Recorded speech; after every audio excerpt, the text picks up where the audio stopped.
Good evening to all of you and welcome to all of you in OCIS PCS classes. कैसे हैं आप लोग? Hope so सभी अच्छे होंगे, पढ़ाई भी बहुत बेहतर चल रही होगी।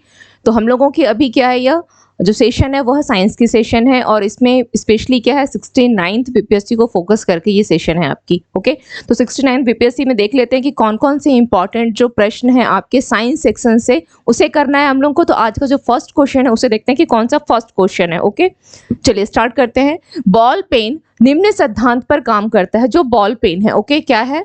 तो विस्कोसिटी है, केशिकता यानी कैपिलरिटी, गुरुत्व, वायुमंडलीय दाब, उपरोक्त में से कोई नहीं या एक से अधिक। तो इसका राइट आंसर क्या हो जाएगा? इसका राइट आंसर क्या हो जाएगा? इसका राइट आंसर क्या होगा? इसका राइट आंसर हो जाएगा कैपिलरिटी। Okay, capillarity. जो बॉल पेन है वो किस सिद्धांत पर काम करता है? कैपिलरिटी। एक और, अगर यहाँ पर सपोज इस क्वेश्चन में अगर आपका कैपिलरिटी के साथ साथ अगर यहाँ पर दिया होता कि पृष्ठ तनाव, ओके, ये दो सिद्धांत है, इसके याद रखिएगा। एक तो कैपिलरिटी हो गया प्लस इसके साथ एक पृष्ठ तनाव को भी याद रखिएगा। ओके, पृष्ठ तनाव यानी सरफेस टेंशन, यानी सरफेस टेंशन।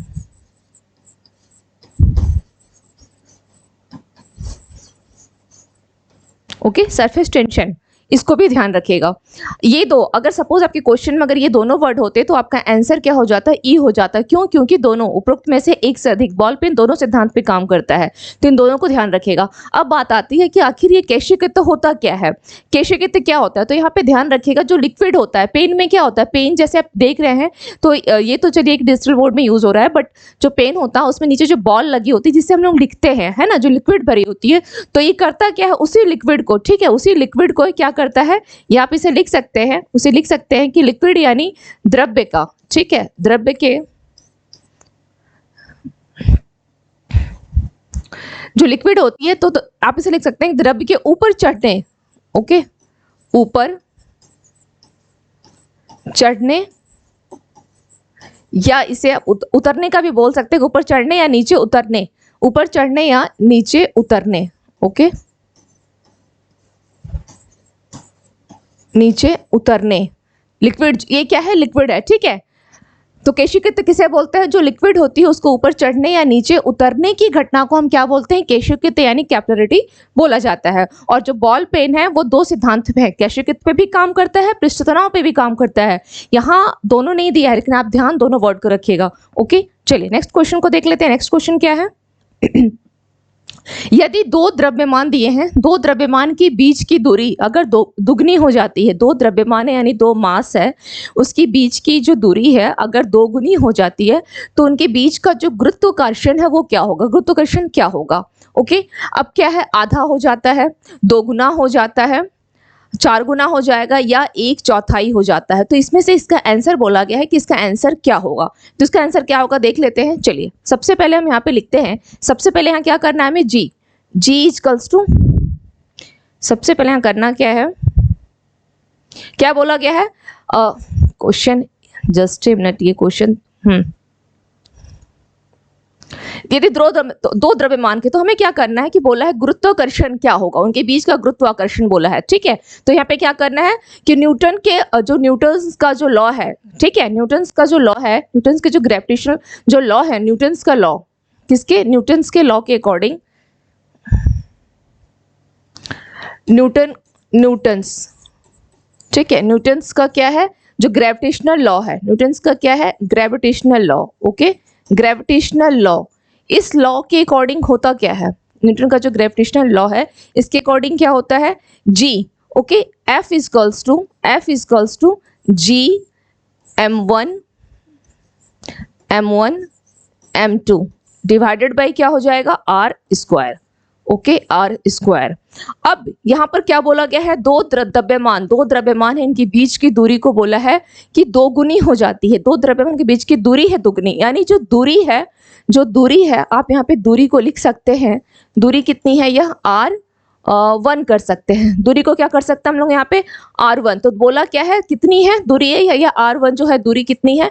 2R, क्योंकि बोला है बीच की दूरी दुगनी, ठीक है, दो द्रव्यमान के बीच की दूरी क्या हो गई? दुगनी हो गई। ओके, अब हमें क्या करना है? ये R का वैल्यू, ये जो आप यहाँ R देख रहे हैं, तो इसे सॉल्व करने टाइम क्या करेंगे? F इक्वल्स टू, इसलिए क्या हो जाएगा? F equals to G m1 m2 divided by ये r स्क्वायर है, यानी 2r का स्क्वायर कर देंगे, 2r स्क्वायर इक्वल्स टू कितना हो जाएगा, g m1 m2 divided by क्या होगा, 4r स्क्वायर।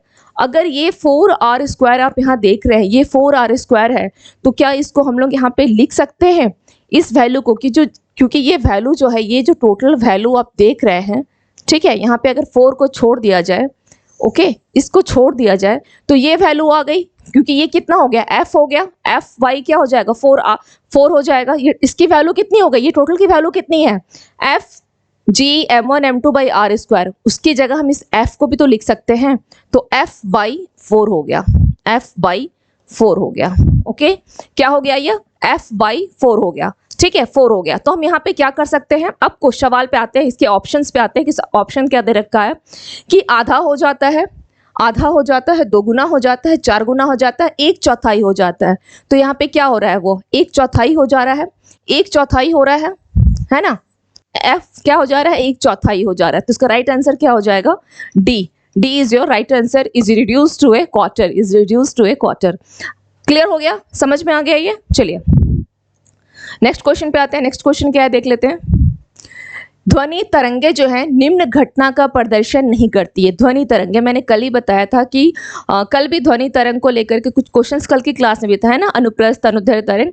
तो यहाँ देख लेते हैं, sound waves don't exhibit the phenomenon of, चलिए क्या है, ध्वनि तरंग जो है किसकी घटना का प्रदर्शन नहीं करती है, ध्रुवीकरण, व्यक्तीकरण, विवर्तन, अपवर्तन, उपरोक्त में से कोई नहीं या एक से अधिक। तो इसका राइट आंसर क्या हो जाएगा, इसका राइट आंसर क्या हो जाएगा, इसका राइट आंसर क्या होगा कि ध्वनि तरंग जो है क्या है, ध्वनि तरंग क्या है, इसका राइट आंसर, सबसे पहले इसको ये समझें कि जो पूछा है ध्वनि तरंग, ठीक है, तो ध्वनि तरंग होता क्या है, यह एक अनुदैर्घ्य तरंग है ना, अनुदैर्घ्य तरंग, ओके, यानी लॉन्गिट्यूडनल वेव्स। यह क्या करती है, ये किस प्रकार से, इसका डायरेक्शन कैसा है, ये तरंग संचरण की जो दिशा होती है, सपोज ये तरंग संचरण की दिशा है, ठीक है, ये क्या है, तरंग संचरण की दिशा, ओके, तो ये किस प्रकार से क्या करती है, इसके समदिश अनुदिश हो जाता है, यानी इसके पैरेलली ये चलती है, ठीक है, ये क्या होती है, ये पैरेलली चलती है, कल की क्लास में मैंने बताया था। और जो अनुप्रस्थ होता है वो कैसे होता है, अनुप्रस्थ किस तरह से होता है, तो उसका डायरेक्शन ऐसा होता है ना, यानी इसमें अनुप्रस्थ में ध्यान रखिएगा ट्रांसवर्स वेव्स में कि एक श्रृंग बनता है और एक गर्त बनता है ना, एक श्रृंग और एक गर्त बनता है। क्लियर, तो खैर उसको भी नहीं देखना है, इसको भी जस्ट इसको भी हटा दें, इसको ये बस मैंने समझाने के लिए बताया, इसको हटा दीजिए। अभी हमारा सवाल किस पे है, ध्वनि तरंग पर है, अनुदैर्घ्य तरंग पर है। तो इसमें क्या होता है, तरंग इस तरह से जाएगा और इसके पैरेलली क्या होगा, सपोज इसके पैरेलली एक एक पॉइंट पर ये इस तरह से क्या होगा, ये जो आपकी वेव्स जो है इस तरह से उसके अनुदिश चलते रहती है, पैरेलली चलते रहती है, ओके।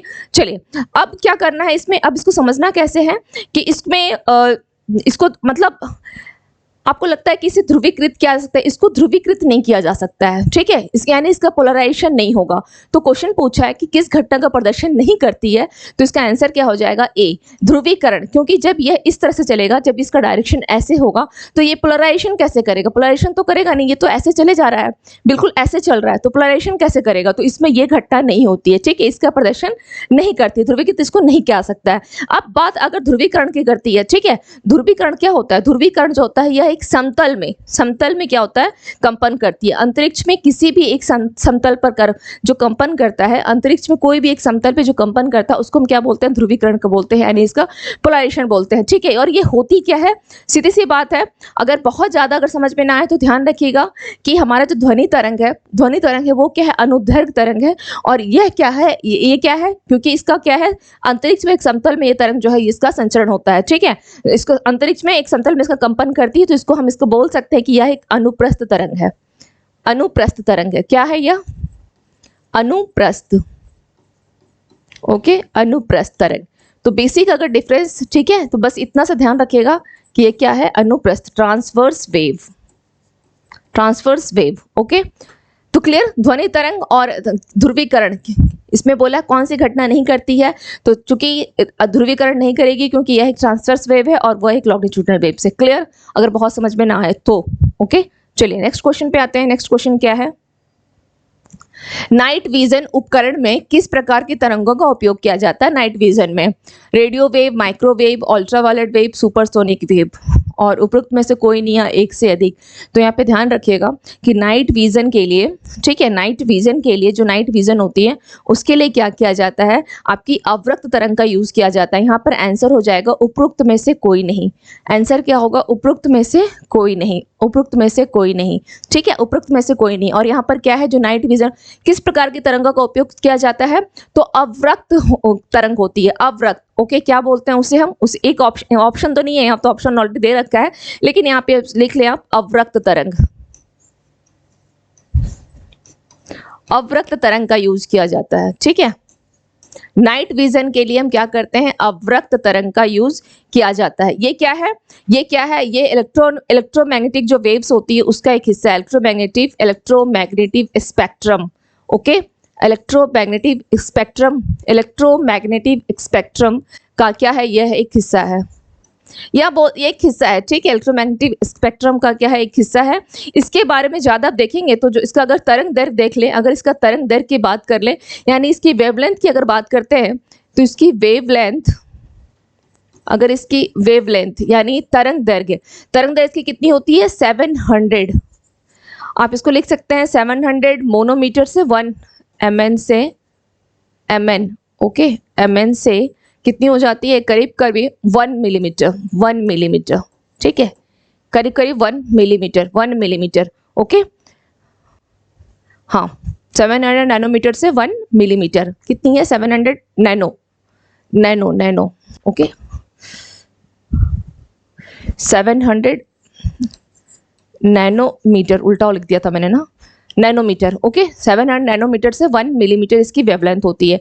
तो इसमें अब नाइट विजन के लिए ध्यान रखिएगा, नाइट विजन के लिए किस प्रकार की तरंगों का उपयोग किया जाता है, तो अवरक्त तरंग का, जो कि आपकी इलेक्ट्रोमैग्नेटिक स्पेक्ट्रम का यह एक हिस्सा है। मैंने पूरा इसलिए नहीं लिखा है, part of this one is your part of electromagnetic spectrum, okay.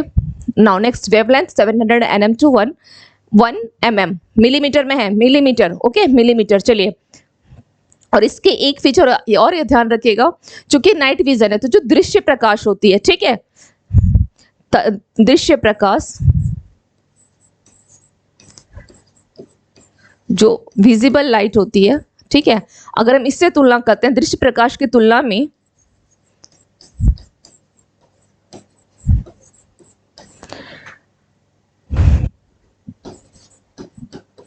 दृश्य प्रकाश की तुलना में जो अवरक्त तरंग है, यानी इसकी, ठीक है, अवरक्त तरंग की जो मतलब लंबी, इसकी तुलना में, दृश्य प्रकाश की तुलना में अवरक्त क्या बोल सकते हैं, इसकी लंबी तरंग दैर्घ्य होती है, ठीक है।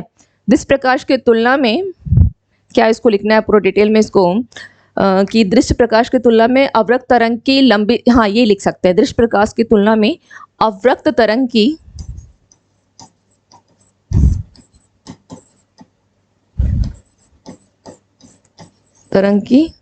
लंबी तरंग दैर्घ्य होती है, तरंग दैर्घ्य होती है, ठीक है, तरंग दैर्घ्य होती है किससे, दृश्य प्रकाश की तुलना में, ठीक है। दृश्य प्रकाश की तुलना में जो तरंग दैर्घ्य अगर देखेंगे तो इसकी तरंग दैर्घ्य लंबी होती है अवरक्त तरंग की, ओके। चलिए, अब बात आती है माइक्रोवेव की। माइक्रोवेव, थोड़ा सा माइक्रोवेव को देख लेते हैं। माइक्रोवेव का ध्यान रखिएगा कि यह क्या है, यह भी एक इलेक्ट्रोमैग्नेटिक, किसका, इलेक्ट्रोमैग्नेटिक वेव्स, किसका पार्ट है, यह इलेक्ट्रोमैग्नेटिक वेव्स का यह पार्ट है, जिसकी वेवलेंथ, मैं केवल यहाँ पे वेवलेंथ लिख दे रही हूँ, कितना होता है 1, वेवलेंथ इसकी कितनी है, शॉर्ट में लिख दे रही हूँ 1 m, ओके, 1 m से 1 mm, ओके, 1 mm यानी 300 मेगाहर्ट्ज। अगर इसकी फ्रीक्वेंसी देखी जाए तो इतने से कितनी हो जाएगी, 300 गीगाहर्ट्ज। ये फ्रीक्वेंसी ध्यान रखिएगा, ठीक है, ये फ्रीक्वेंसी है इसकी, किसकी, ये हो गई आपकी माइक्रोवेव को लेकर के। और माइक्रोवेव का यूज कहाँ है, इसका यूज, माइक्रोवेव आप लोग रेस्टोरेंट तो सभी जाते हैं, ठीक है, या किसी किसी के घर में, सभी के घर में तो नहीं, लेकिन किसी किसी के घर में आपको माइक्रोवेव मिल जाएगा, जहाँ पे, या फिर कहीं मेट्रो स्टेशन पे कहीं भी आप देखते होंगे कि अगर आप बर्गर को फिर से अपने कि चलो गर्म करना है, या सैंडविच हो गई, स्प्रिंग रोल हो गया, तो खाना को बेसिकली क्या होता है, माइक्रोवेव में खाना को गर्म, इसका यूज़ क्या है, तो खाना गर्म करने के लिए, इसका यूज़ क्या है, तो खाना को गर्म करने के लिए, ठीक है। माइक्रोवेव का यूज़ क्या है, खाना गर्म करना, खाना गर्म करना, ओके, माइक्रोवेव, पिज्जा वगैरह इसमें बनाया जाता है, ठीक है। या संचार, और संचार में भी अगर बात की जाए तो स्पेशली इसका क्या किसमें यूज है, टीवी सिग्नल की दूरी फैलाने के लिए, ठीक है। जो टीवी सिग्नल होती है ना उसकी दूरी को फैलाने के लिए, टीवी सिग्नल की दूरी, ठीक है। टीवी जो सिग्नल होती है उसको, टीवी सिग्नल को बड़ी दूरी तक फैलाने के लिए, ठीक है, बड़ी दूरी तक फैलाने के लिए। क्या ये समझ में आ रहा है, क्लियर? जो देखिए थोड़ा सा मैंने जो लिखा है क्लियर अगर समझ में, एक मैंने बता दे रही हूँ फिर से, क्या है, माइक्रोवेव है, माइक्रोवेव जिसमें कि खाना गर्म करने के यूज आता है। दूसरा यूज है संचार, संचार का, और संचार में भी स्पेशली अगर आप देखेंगे तो टीवी सिग्नल को बड़ी दूरी तक फैलाने के लिए, ओके, टीवी सिग्नल को बड़ी दूरी तक फैलाने के लिए। वेवलेंथ लिखा है 1 m से 1 mm, एंड फ्रीक्वेंसी है, इसकी आवृत्ति है 300 मेगाहर्ट्ज से लेकर के 300 गीगाहर्ट्ज, ओके।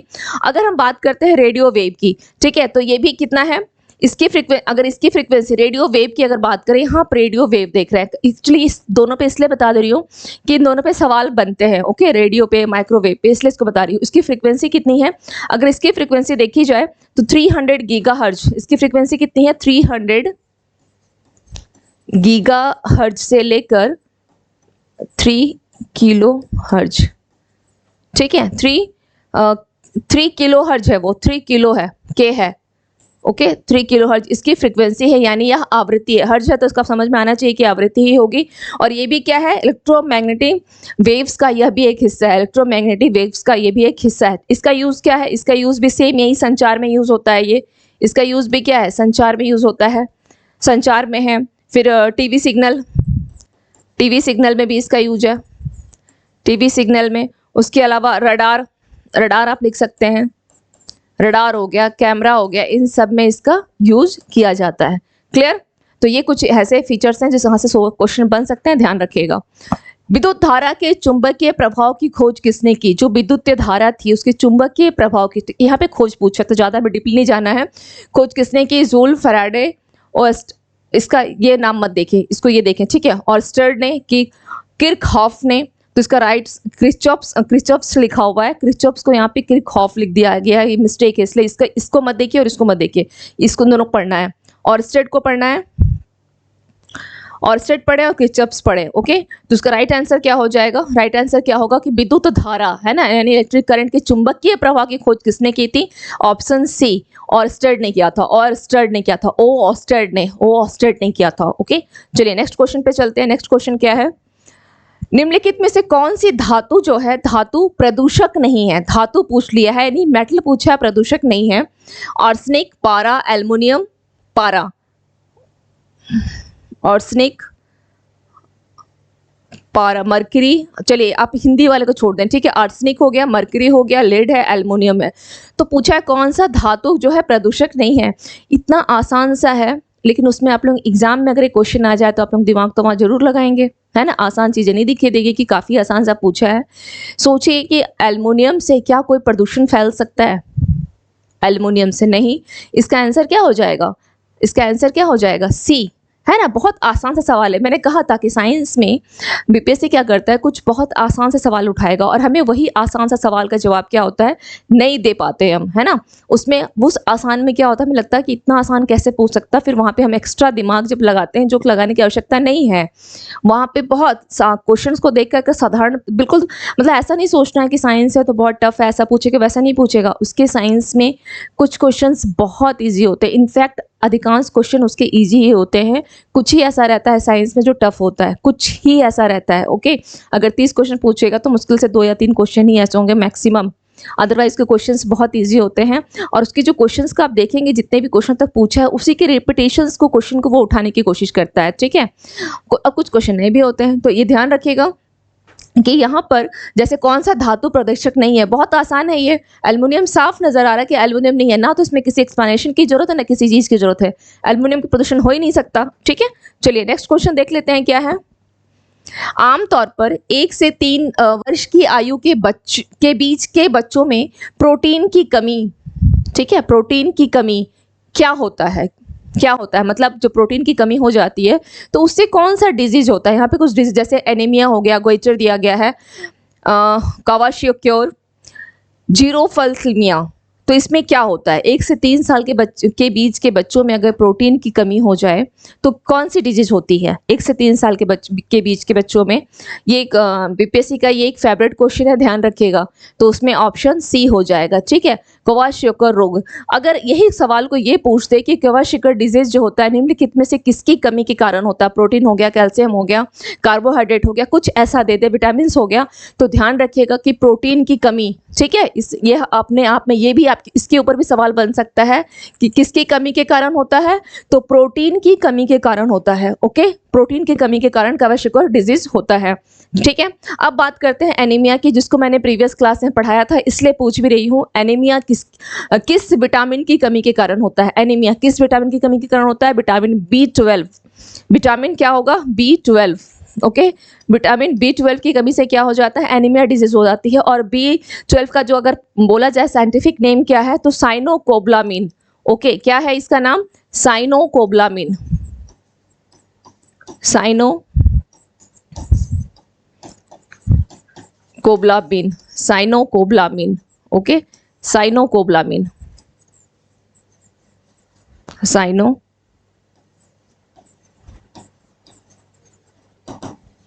साइनोकोब्लामिन। ओके, चलिए नेक्स्ट आते हैं, नेक्स्ट क्वेश्चन पे आते हैं। निम्न में से किस हाइड्रोकार्बन का सबसे अधिक आणविक भार है? किस हाइड्रोकार्बन का? हाइड्रोकार्बन क्या होता है? जब हाइड्रोजन क्या करता है, कार्बन के साथ जब उसकी प्रतिक्रिया होती है तो उसको हम क्या बोलते हैं? हाइड्रोकार्बन बोलते हैं। कार्बन के साथ प्रतिक्रिया को हम उसको हाइड्रोकार्बन बोलते हैं। तो बोला है सबसे अधिक आणविक भार, यानी मॉलिक्यूलर वेट पूछ लिया है, मॉलिक्यूलर वेट। तो यहाँ पे दिया क्या गया है, किसका सबसे अधिक है? Propane, butane, heptane, hexane. तो किसका होगा? और लास्ट ऑप्शन है उपरोक्त में से कोई नहीं या एक से अधिक। जरूरी नहीं कि मैं हर बार ऑप्शन ई बोलूं, ठीक है। ऑप्शन ई तो खैर ऐसे भी आप लोग को समझ में आ जाएगा। चलिए, तो इसको हम लोग देख लेते हैं। सबसे पहले इसको निकालने का तरीका क्या हो सकता है, इसको हम कैसे निकालेंगे। यहाँ पे क्वेश्चन बोला है कि आणविक भार, तो हमें सबका क्या हो रहा पता होना चाहिए कि मॉलिक्यूलर वेट किसका कितना है, ठीक है। सबकी हमें पता होनी चाहिए कि कितना होगा। तो सबसे पहले प्रोपेन को, अगर हम प्रोपेन को लिखते हैं तो प्रोपेन को कैसे लिखते हैं? C3H8, ठीक है। ये क्या होता है? फॉर्मूला ऑफ प्रोपेन है। C3H8 किसका फॉर्मूला है?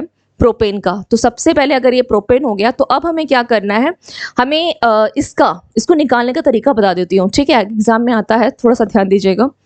यहाँ पे C3 दिया है और H8 दिया है, तो हमें जो ऊपर में सपोज ये C, ठीक है, ये C है, 3 तो नीचे दिया हुआ है ही, अभी जस्ट उसको भूल जाइए, ठीक है, 3 को भूल जाइए। जो ऊपर वाला होता है उसे हम क्या बोलते हैं? Atomic number. ओके, ऊपर में जो होता है वो एटॉमिक नंबर कहलाता है, और जो नीचे में होता है वो एटॉमिक मास कहलाता है, ठीक है, एटॉमिक मास कहलाता है। तो C यानी कार्बन का एटॉमिक नंबर कितना है? कार्बन का एटॉमिक नंबर कितना है? कार्बन का कितना है याद है? परमाणु नंबर संख्या कितनी है कार्बन की? 12 है, 12 है। ओके, या 12.01 भी कहीं कहीं आपको मिलेगा। एग्जैक्ट अगर देखेंगे तो 12.01, तो 12 ही रहने दीजिए, ठीक है। 12.01 को छोड़िए, 12 भी इससे रहने दीजिए। और अगर हम नीचे देखते हैं यहाँ पर, ये क्या हो गया? एटॉमिक मास, तो इसका 1, एटॉमिक मास 1, यानी यहाँ पर आप इसको H1 हो गया, इसका H1, ठीक है, H1 हो गया। अगर अब हम इसे सॉल्व करते हैं तो C कितना है? 12 एटॉमिक, और यहाँ पर हमारा C कितना है? 3 दिया हुआ है, 3 दिया हुआ है। तो कितना हो जाएगा अगर हम इसे मल्टीप्लाई विथ क्या करेंगे? C3 है, तो अगर C3 तो हमारा 12 है, ये कितना हो गया? एटॉमिक नंबर कार्बन का कितना हो गया? 12 हो गया। इसको निकालने का तरीका ऐसे, अगर आप इसे रटना चाहेंगे तो आसानी से कर सकते हैं कि किस हाइड्रोकार्बन का सबसे अधिक आणविक भार है, तो आप यहाँ पे आंसर डायरेक्ट कर लेंगे, लेकिन ये हो जाएगी रटने वाली बात। लेकिन थोड़ा सा समझ लेंगे कि प्रोपेन का क्या होता है, इससे क्या होगा, आपको 2-3 क्वेश्चन मिल जाएंगे यहाँ पे।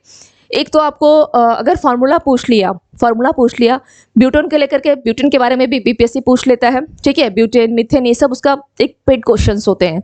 तो इससे क्या फॉर्मूला ध्यान रहेगा? प्रोपेन का, ब्यूटेन का, हेप्टेन का, हेक्सेन का फॉर्मूला आ जाएगा, तो ये निकालना बहुत आसान है, बहुत ही आसान है। एटॉमिक नंबर पता होना चाहिए, है ना। क्या होता है? Hydrogen, helium, lithium, beryllium, boron, carbon, इस तरह से। तो इसका एटॉमिक नंबर कितना है? 12 है, तो 12 यानी ये 12 हो गया। C कितना हो गया? ये जो C कितना हो गया? 12 हो गया। तो 12 × 3, ठीक है, कितना हो गया? 36, ये हो गया 36। अब बात आती है H8 की, ठीक है, H8 की बात आती है। H की यानी हाइड्रोजन, तो हाइड्रोजन का कितना होता है? 1 होता है। हाइड्रोजन का एटॉमिक नंबर क्योंकि स्टार्ट होता है हाइड्रोजन से, है ना। हाइड्रोजन से स्टार्ट होता है हाइड्रोजन, हीलियम, लिथियम, बेरिलियम। तो हाइड्रोजन से स्टार्ट होगा तो हाइड्रोजन 1, हीलियम 2, लिथियम 3, बेरिलियम 4, ऐसे करके है पूरी डिजिट चलती है। तो अंत तक तो याद रखना मेरे लिए भी पॉसिबल नहीं है, बट जितना है वो मैं बता दे रही हूँ। तो हाइड्रोजन हो गया, हाइड्रोजन का कितना हो जाएगा? अब यहाँ पे हाइड्रोजन अगर आप देखते हैं तो ये इसका कितना है, अगर सेम एटॉमिक नंबर निकाला जाए तो हाइड्रोजन का 1 हो जाएगा, 1।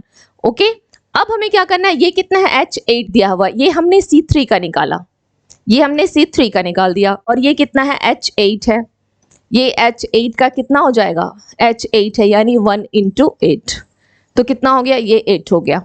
अगर अब हम इसे क्या करेंगे, 36 + 8 कितना हो जाएगा, 36 + 8 कितना हो जाएगा, 44, यानी प्रोपेन का मॉलिक्यूलर वेट कितना आ गया, 44 आ गया। प्रोपेन का मॉलिक्यूलर वेट कितना हो गया, 44 हो गया। क्लियर? अब बात आती है ब्यूटेन की। इसमें कुछ नहीं, अगर आपको केवल और केवल ये क्या है, प्रोपेन का है। बात आती है ब्यूटेन की, ठीक है, ब्यूटेन की। तो ब्यूटेन का कितना हो जाएगा, ब्यूटेन का क्या है, C4।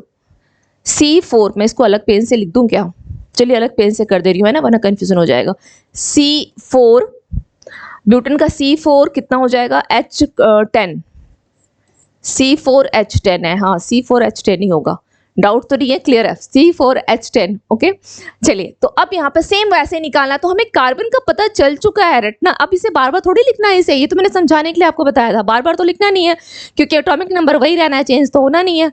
अब यहाँ पे C4 है तो डायरेक्ट क्या करना है, C4 है तो क्या करेंगे, C4 के लिए क्या करना है, 12 × 4 कितना हो जाएगा, 12 × 4 कितना होता है, 48।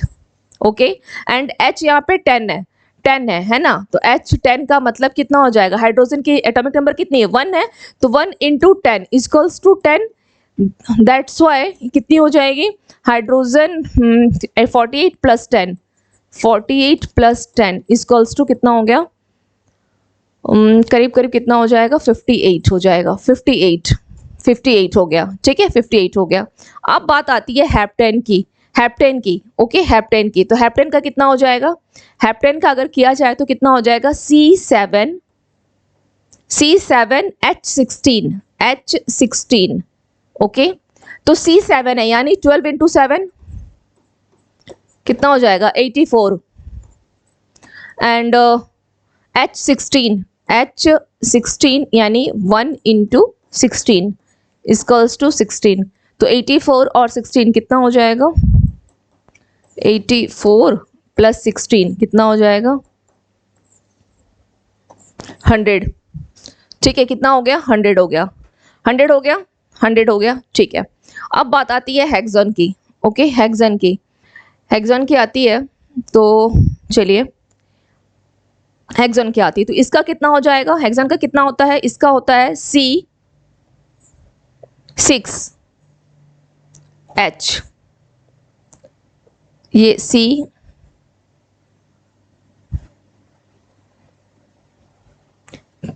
C7H16 है, और नीचे में जो है यह है C6H है, यानी 12 × 6 कितना हो जाएगा, 72, और H का वैल्यू कितना हो गया, 1 हो गया, H इन द सेंस 1, तो कितना हो जाएगा, 72 + 1 = 73। तो अब ये क्या हो गए, ये 4 जो आप देख रहे हैं यहाँ पर, ये 4 क्या होगा, ये केवल समझाने के लिए बताई हूँ, थोड़ा सा समझ, जब क्लास की वीडियो आप देख रहे होंगे थोड़ा पैसेंस के साथ देखिएगा, बहुत आसान लगेगा आपको, ठीक है। आणविक भार सोचिए, केवल मुझे एक कार्बन का याद था और मैं हम निकाल ले गई, इसके आपको जो डिटेल बताने का रीज़न ये है कि इन सब का फॉर्मूला जो ये दिया गया है, जैसे C3H8 हो गया, ये ध्यान रखना है, ब्यूटेन का क्या है, C4H10, ये ध्यान रखना है, हेप्टेन का क्या है, C7H16, हेक्सेन का C6H, ये ध्यान रखना है। मेनली ये एक रीजन था जो बताने का। अब आप खुद ही बता दें कि इसका आंसर क्या होगा। आपके पास आंसर बहुत आसानी से आ गया। पूछा गया है कि निम्न में से किस हाइड्रोकार्बन का सबसे अधिक आणविक भार है। किसका सबसे अधिक है, किसका सबसे अधिक है, तो हेप्टेन का है। 100 है तो इसका आंसर क्या हो जाएगा, सी इसका आंसर हो जाएगा। चलिए दूसरे क्वेश्चन पे चलते हैं। निम्नलिखित में से कौन सबसे अधिक प्रतिक्रियाशील है, यानी मोस्ट रिएक्टिव कौन सा है? सफेद फास्फोरस, वॉयलेट फास्फोरस, काला फास्फोरस, स्कारलेट फास्फोरस, उपरोक्त में से कोई नहीं। इसका राइट आंसर क्या हो जाएगा? ध्यान, ये एक वन काइंड ऑफ फैक्ट ऐसे याद रखिएगा कि सफेद फास्फोरस जो है मोस्ट रिएक्टिव होता है, ठीक है, मोस्ट रिएक्टिव है ये। नेक्स्ट क्वेश्चन देख लेते हैं। लोहा निम्नलिखित मिश्र धातु का एक अनिवार्य हिस्सा है। लोहा किस धातु का एक अनिवार्य, बहुत ही अच्छा क्वेश्चन है ये, किस धातु का एक अनिवार्य हिस्सा है?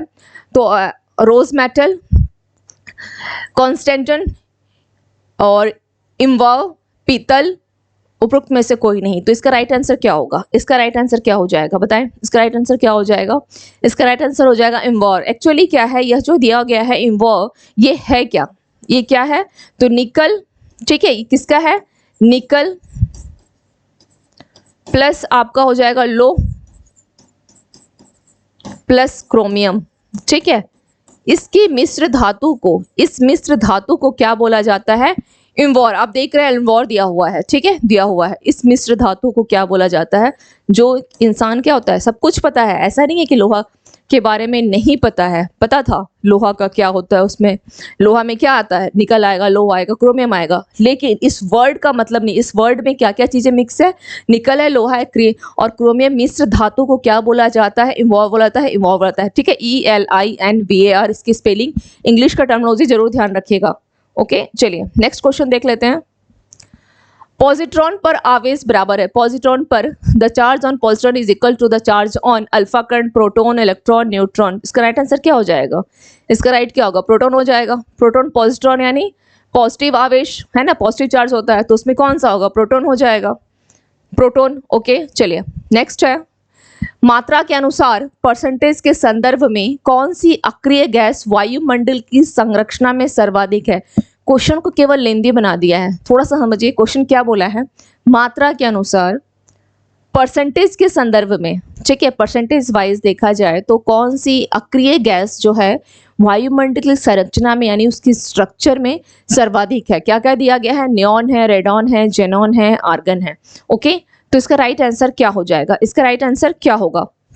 तो सबसे पहले हमें अब ये जानना होगा कि आखिर सबका दिया कितना गया है, ठीक है, सबसे ज्यादा किसका है, हमें ये जानना होगा। तो परसेंटेज वाइज अगर देखा जाए वायुमंडल के संरक्षण में सर्वाधिक है, तो परसेंटेज वाइज नियॉन का अगर देखा जाए तो कितना है? 18 है ना, 18 है नियॉन का, 18 पॉइंट समथिंग है, 18.18 ऐसे कुछ है, या 18 मान के चले। ओके, रेडॉन का, अच्छा जेनॉन का देखते हैं पहले। ओके, जेनॉन का कितना है? 0.09 जेनॉन है, ठीक है। आर्गन का कितना हो जाएगा? 93। ओके, जितने भी आपके अक्रिय गैस हैं, यानी आपका बोला जाए उसको, तो जो नोबल गैस, अक्रिय गैस का मतलब क्या होता है? Noble gas. तो उसमें कौन कौन सा है? नोबल गैस है कौन कौन सा? हीलियम है नोबल गैस आपका, इसका ध्यान रखिएगा कितना है? 5.5%, ठीक है, 5%, इसको ध्यान रख लीजिए। उसके बाद आता है आपका नियॉन, नियॉन में कितना है? 18% है। आर्गन का मैंने लिख दिया 93% हो गया। और उसके बाद क्रिप्टन एक आता है, ठीक है, क्रिप्टन, क्योंकि कौन कौन से हैं यहाँ पे? 4, 1 2 3 4, 4 तो आपके दिए हुए हैं, है ना, और क्रिप्टन 1.14% है करीब इसका। तो 6 जो नोबल गैसेस हैं आपके, 6 गैसेस कौन कौन से हो गए? ये कौन सा होगा? Helium, krypton, neon, radon, xenon और आर्गन। और रेडॉन का आई थिंक इसका एग्जैक्टली थोड़ा डाउट है, ठीक है, नियॉन को लेकर के। रेडॉन का आई थिंक 17 ऐसे करके कुछ है, 17 कुछ परसेंटेज है इसकी, थोड़ा, ठीक है, इसको थोड़ा डाउट है। बट अगर इन सब में अगर देखा जाए तो जो अगर टोटल देखा जाए तो इन सब में सबसे ज़्यादा किसका है? अगर बात की जाए तो किसका सबसे ज़्यादा हो रहा है? 93, यानी आर्गन। इसका आंसर क्या हो जाएगा? आर्गन हो जाएगा, ठीक है, आर्गन हो जाएगा। ओके, 5 हो गया, 18 हो गया, ये 0.09 है, ये 93 है, 1.14 है। रेडॉन का एग्जैक्टली है जो कुछ ध्यान नहीं आ रहा अभी कितना है, इसलिए इसको, लेकिन इन सब में अगर देखा जाए तो सबसे अधिक किसका है? आर्गन का है, तो आंसर आर्गन लिखिएगा। इसको मैं नेक्स्ट क्लास में मुझे ध्यान दीजिएगा, इसको मैं बता दूंगी, ठीक है। इसका मुझे अभी एग्जैक्ट मुझे क्लियर नहीं है, तो गलत नहीं होना चाहिए ना, इसका एग्जैक्टली मुझे ध्यान नहीं आ रहा। ओके, एक बार मैं जरूर देख लूंगी, चेक कर लूंगी, क्योंकि अगर मैं बता भी दूं और आप लोगों को, मैं नहीं चाहती कि ये बोलूं कि अगर एक बार आप लोग देख लीजिए, क्योंकि आपके पास अभी ये टाइम नहीं, आपके पास एक राइट इन्फॉर्मेशन जाने का टाइम है ना, ठीक है। चलिए नेक्स्ट क्वेश्चन क्या है? बेंजीन एक बहुलक है। बेंजीन किसका है? मीथेन है, बेंजोइक अम्ल है, इथेन है, एसिटिलीन है। तो इसका बेंजीन किसका हो जाएगा? किसका होगा? किसका हो जाएगा? ये किसका हो जाएगा? बेंजीन किसका है? बेंजीन किसका हो जाएगा? तो ये कहाँ गया? Acetylene, D. ठीक है, डी किसका है? बेंजीन किसका बहुलक है? एसिटिलीन का बहुलक है, एसिटिलीन का। ओके, बेंजीन किसका है? एसिटिलीन का बहुलक है। चलिए नेक्स्ट क्वेश्चन देख लेते हैं। निम्न में से कौन सा कार्बोहाइड्रेट प्रकृति में सबसे ज्यादा मतलब प्रचुर मात्रा में है? कौन सा कार्बोहाइड्रेट है? ग्लूकोज है, फ्रक्टोज है, सेलुलोज है, स्टार्च है? ये क्वेश्चन को बस थोड़ा समझने की जरूरत है, आंसर आपके पास बहुत आसान है। बोला है कि कौन सा कार्बोहाइड्रेट जो बोला है प्रकृति में सबसे मतलब नेचुरली जो है उसकी मात्रा जो है प्रचुर मात्रा में है। नेचुरली कौन सा वर्ड लग रहा है? देखिए कौन सा वर्ड हो सकता है? ग्लूकोज है, फ्रुक्टोज है, सेलुलोज है, स्टार्च है। तो इसका राइट आंसर क्या हो जाएगा? इसका राइट आंसर क्या होगा? Cellulose, cellulose. ठीक है, राइट क्या हो जाएगा? सेलुलोज। ओके, चलिए फास्फोरस एक आवश्यक घटक है। फास्फोरस किसका है? प्रोटीन है, हेमोग्लोबिन है, न्यूक्लिक अम्ल है, क्लोरोफिल है। तो उसका राइट आंसर क्या होगा? फास्फोरस किसका है? फास्फोरस हो जाएगा न्यूक्लिक अम्ल का, न्यूक्लिक अम्ल यानी न्यूक्लिक एसिड का। ठीक है, उसकी न्यूक्लिक एसिड के इसको माना जाता है, फास्फोरस को न्यूक्लिक एसिड की रीढ़ की हड्डी माना जाता है। ओके, तो इसका क्या हो गया? आवश्यक घटक हो गया। चलिए नेक्स्ट क्वेश्चन है, निम्नलिखित में से कौन एक प्राथमिक प्रदूषक नहीं है? प्राथमिक यानी डायरेक्ट वो एटमॉस्फेयर से उसका कनेक्शन नहीं है, डायरेक्ट नहीं है। तो क्या हो जाएगा? Ozone, carbon dioxide, carbon monoxide, धूलकण। बहुत आसान सा सवाल है, बहुत आसान है। डायरेक्ट किसका नहीं है? ओजोन का नहीं है, सीधी सी बात है। डायरेक्ट किसका नहीं है? ओजोन का। ओके, डायरेक्ट किसका नहीं है? ओजोन का। ओजोन क्या है? प्राथमिक प्रदूषक नहीं है।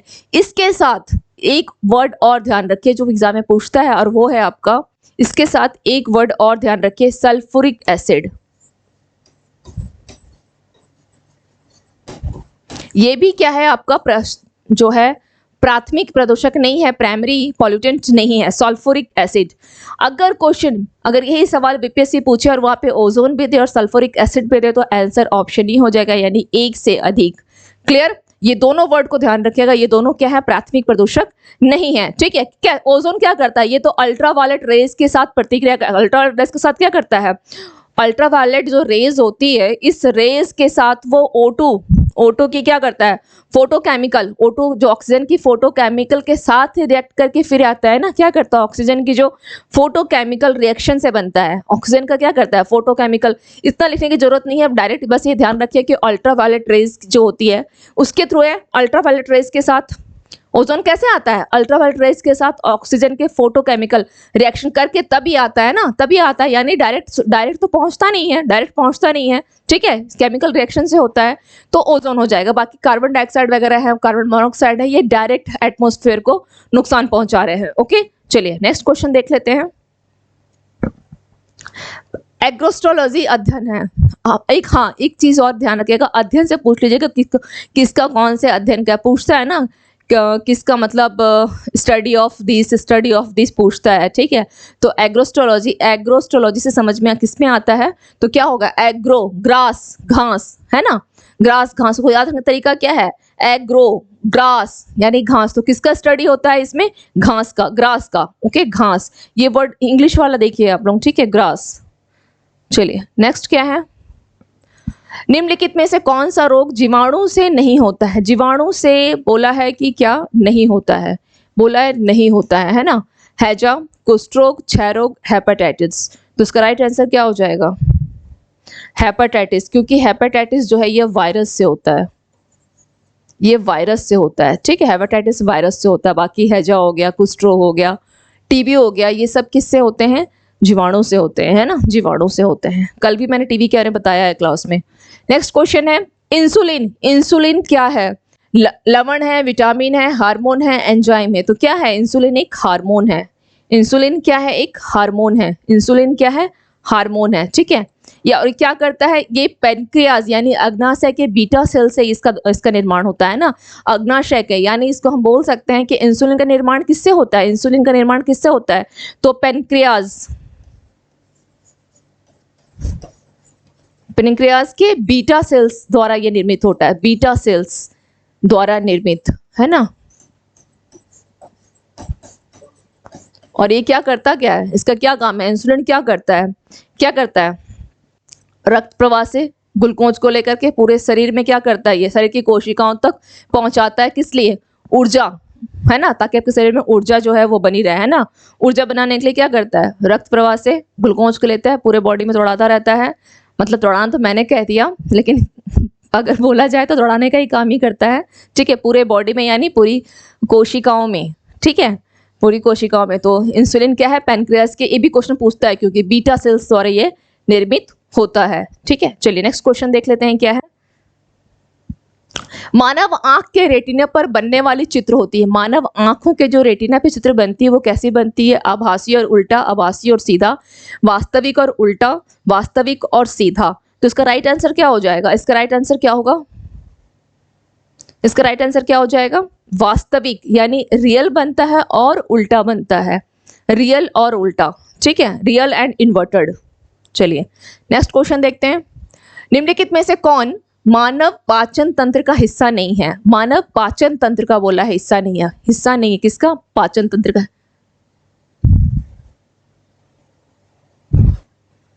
हिस्सा नहीं है। गल ब्लैडर, आंत, यकृत, cornea.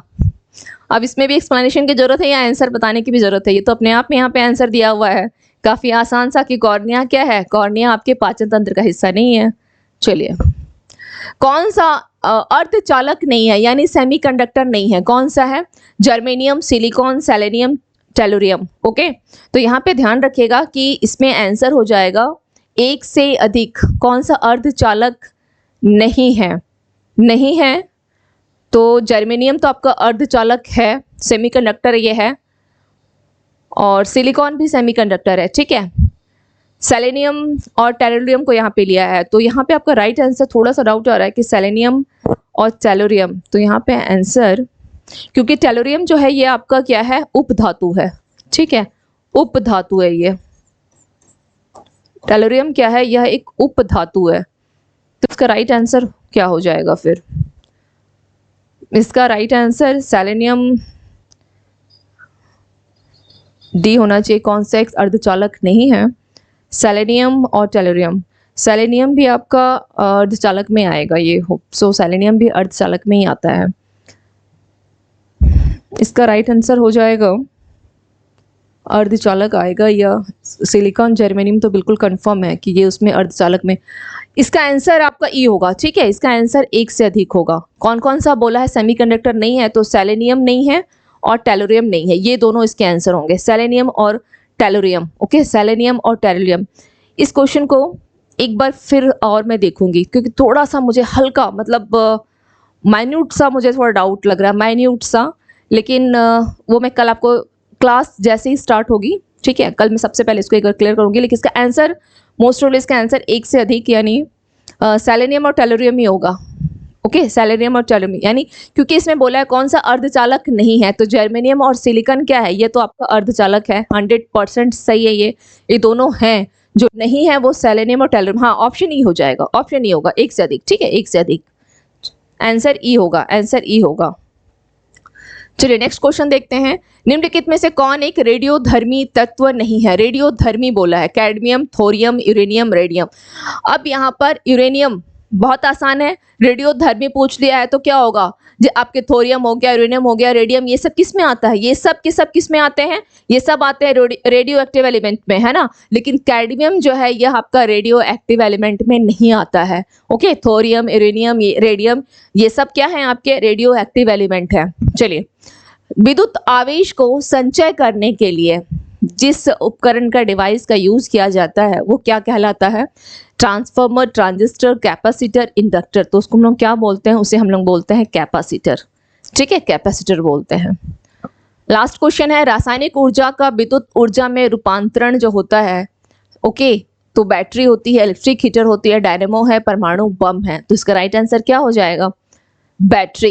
Conversion of chemical energy into electrical energy, तो ऑकर्स में क्या होगा, occurs in battery. Okay, battery, ये इसका राइट आंसर हो जाएगा। तो चलिए आज की क्लास के हमारी ये क्वेश्चंस जो हैं कंप्लीट हुए। इस क्वेश्चन में दो जगह हम लोगों को डाउट आई थी, लेकिन जो वो सेलेनियम वाला है उसमें आंसर ई होगा, एक से अधिक, ठीक है। बाकी एक रेडॉन का मैं देख लूंगी कि कितना है उसका वो जो क्रमांक जो है वो मैं देख लूँगी रेडॉन का कितना आ रहा है। तो ये कल की क्लास में बता दूँगी, ठीक है? क्योंकि एग्ज़ैक्टली मुझे वो ध्यान नहीं था। इसके अलावा अगर आप लोगों को कोई और डाउट हो तो आप लोग बिल्कुल बेहिचक कमेंट सेक्शन में कमेंट करके ज़रूर पूछ लीजिएगा। ओके?